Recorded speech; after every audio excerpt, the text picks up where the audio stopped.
تمہیں پتہ ہے تنہا ہونا کس کو کہتے ہیں؟ کہ جب تم خدا سے محبت کا دعویٰ کر دو اور نتیجتاً وہ تمہیں آزمانے لگے۔ شدید ترین تنہائی کا عالم ہوتا ہے، صرف گمانوں کے سہارے پر بہتے چلے جانا ہوتا ہے، اور اپنے دل کو خیالات کی بدگمانی کی گندگی سے بچانا، اپنے دعوے کو سچ ثابت کرنا اور پھر محبوب کی جدائی سہنا ایک الگ قیامت ہوتا ہے۔ جس کے لیے ساری دنیا کو چھوڑا ہو وہی تنہا کر دیتا ہے آپ کو، اپنی طرف جاتے راستوں کے کنارے تک مٹا دیتا ہے اور کہتا ہے مجھے تلاش کرو۔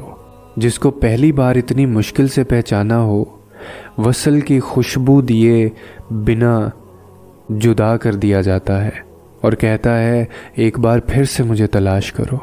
جس کا خیال اندھیروں میں چراغ سحر ہو، اندھیروں میں وہی دھکیل دیتا ہے، جنگلوں میں بھٹکا دیتا ہے، کنویں میں پھینکوا دیتا ہے، سولی پر چڑھا دیتا ہے، اور خود ہی دلوں میں اپنی جستجو رکھتا ہے، اور پھر خود کو ہزاروں پردوں میں چھپا کر پوچھتا ہے کہاں ہے محبت؟ اگر ہے تو جاؤ اپنے محبوب کے تلاش کر لو اور پالو۔ زنجیروں میں جکڑتا ہے اور پھر کہتا ہے محبت ہے تو خود کو آزاد کرو اور پالو مجھ کو۔ تمہیں پتہ ہے تنہا ہونا کسے کہتے ہیں؟ جب ہزار پردوں میں موجود ایک ذات سے محبت ہو جائے اور شعور کے سارے پردے کہیں کہ دیوانے بن جاؤ، تم سے زبان چھین کر کہے کہ میرا نام پکارو، تمہیں جلا کر راکھ کر دے اور پھر پوچھے کہ بتاؤ موہب کون ہے۔ میں اکثر لوگوں سے ایک بات کہتا ہوں کہ آزمائش ہر صورت اور ہر قیمت پر ہے۔ اگر اللہ پاک آپ کو خوشیاں نصیب کرتے ہیں تو وہ بھی آپ کے لیے ایک طرح کی آزمائش ہی ہوتی ہے۔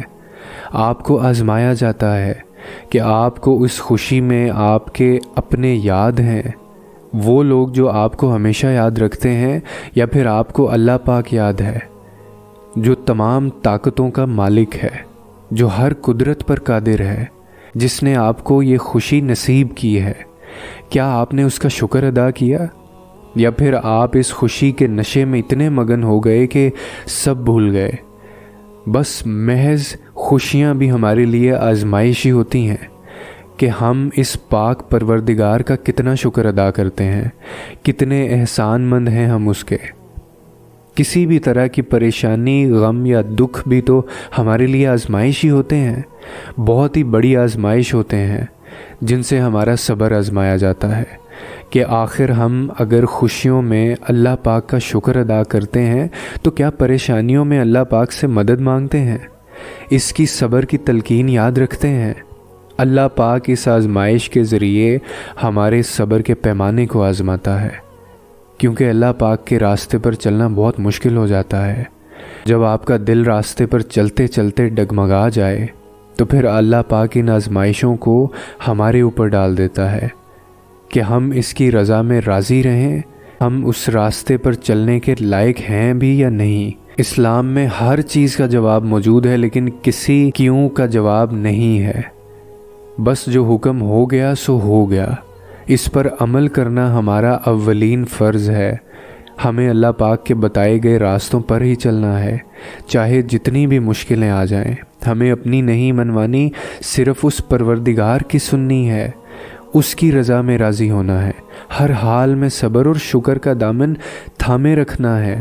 بے شک اللہ پاک آسانیاں پیدا کرنے والا ہے۔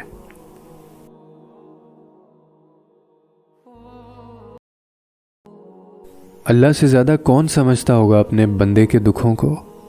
وہ خالق اپنی تخلیق کی ہر ایک نس سے واقف ہے، اتنا تو مانتے ہو نا؟ اگر جانتا ہے تو پھر اس نے شراب کو حرام کیوں کیا؟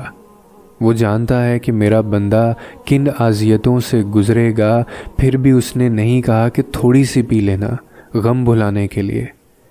کیوں نہیں کہا اس نے ایسا؟ کیوں نہیں کہا اس نے کہ جب تک نکاح نہیں ہوتا تب تک کسی بھی عورت سے عارضی تعلقات بنا لینا؟ زنا کو حرام کیوں کہہ دیا اس نے؟ خدا بہترین سراہنے والا ہے حسن کو، لیکن اس نے غیر عورت کے جسم کو دیکھنا اور سراہنا حرام کیوں کہہ دیا؟ کیوں اس نے کہا کہ آنکھوں میں آگ بھر دی جائے گی؟ کیا وہ نہیں جانتا کہ بندے کا دل بہلانے کو ہونا چاہیے کچھ بھی؟ تم غلط ہو کیونکہ تم نے ہمیشہ سے مادیت پرستوں کو پڑھا اور سنا ہے، تم نے کبھی آسمانی کتاب کھولی ہی نہیں۔ جب بھی تم پریشان ہوتے ہو تو نچے اور فرائڈ جیسے غیر مسلموں کی کتابیں کھول کر بیٹھ جاتے ہو، ان کے کہے کے مطابق سیکس کو ہر مسئلے کا حل سمجھ لیتے ہو، اور پھر یہ سارے طریقے آزمانے کے بعد تم وقتی طور پر سکون تو حاصل کر لیتے ہو، لیکن جب ہوش میں آتے ہو تو پہلے سے زیادہ بے چین ہوتے ہو اور اندر سے کمزور اور وحشت زدہ بھی۔ کیا تم نے کبھی پریشانی کے عالم میں قرآن کھولا ہے جو تمہیں بتائے کہ تمہارے دکھوں کا ایک بہترین حل موجود ہے؟ جو تمہیں بتائے کہ تم بے چین اور پریشان کیوں رہتے ہو؟ جو تمہیں بتائے کہ تم اکیلے نہیں ہو؟ جو تمہیں بتائے کہ تمہیں اندر سے سمجھنے والی صرف ایک ذات ہے اور وہ اللہ کی ذات ہے؟ اپنے اندر یقین کو مضبوط کرو، اور خالی سمجھنا کچھ نہیں ہوتا، بات ماننے کی صلاحیت پیدا کرو۔ اللہ خود فرماتا ہے کہ دعا دو طرح سے قبول ہوتی ہے، پہلی وہ جو آپ نے مانگی اور قبول ہو گئی، اور دوسری وہ جو آپ کے نصیب میں نہیں ہوتی لیکن آپ اللہ سے اتنا مانگتے ہیں کہ اللہ اس چیز کو آپ کے نصیب میں لکھ دیتا ہے اور آپ کی دعا قبول ہو جاتی ہے۔ بس مایوسی نہ آنے پائے، اللہ بہت جلد ساری دعائیں قبول کرے گا۔ تو اسی لیے اپنی مانگی ہوئی دعاؤں پر اتنی اداسی کیسی، نا امیدی اور بے یقینی ایسی کہ اللہ ایک دم تمہارے دل سے اتر گیا ہو جیسے، اور بس یہ سب اس لیے ہے کہ وہ دیر کر دیتا ہے تمہاری دعاؤں میں کن کہنے میں، معجزے ہونے میں، صبر دینے میں، یقین رکھنے میں، امید دلانے میں، توکل کرنے میں، اور سب سے بڑھ کر تمہاری چاہ میں۔ تمہیں لگتا ہے وہ دیر کر دیتا ہے، حالانکہ وہ تو سب سے پہلے ہی دے دیتا ہے، بس تم اس کی آزمائش کو سمجھنا نہیں چاہتے۔ وہ آزمائش جو تمہاری من پسند چیزوں کے ذریعے اللہ تمہیں آزماتا ہے، آزمائشوں کے ہی ذریعے اللہ ہمیں اپنے قریب کرتا ہے، اور اسی لیے وہ ہر راہ میں ہمارا امتحان لیتا ہے، اور دعائیں تو قبول ہو جایا کرتی ہیں، دیر بھی وقتاً فوقتاً ہو جاتی ہے کہ اسے دعاؤں میں تمہارے منہ سے نکلے ہوئے الفاظ اتنے پسند آ گئے ہوں کہ وہ تمہیں بار بار سننا چاہتا ہے۔ ہو سکتا ہے کہ اسی لیے دعاؤں کی قبولیت میں دیری ہو رہی ہو۔ بس تم اللہ سے پختہ یقین کرو اور اس پہ امید یقین رکھو، بار بار امید مت ہارا کرو۔ جس امید سے تم اللہ سے مانگتے ہو اسی امید سے صبر بھی کر لو، اور جان لو کہ ہر چیز اپنے مقررہ وقت پر ہوتی ہے۔ ایک دن معجزہ ہو جائے گا اور تمہیں یقین نہیں آئے گا کہ وہ کن کہہ بھی دے گا، اور تمہیں اپنے صبر کا اجر بھی مل جائے گا۔ اور وہ کیسے نہ کرے گا؟ بس وہی ہے جو اس جیسا کوئی نہیں ہے، جو برے حالات کو اچھے حالات میں بدل سکتا ہے، جو بندے کا نصیب لکھ سکتا ہے، تو وہ سب کچھ کر سکتا ہے۔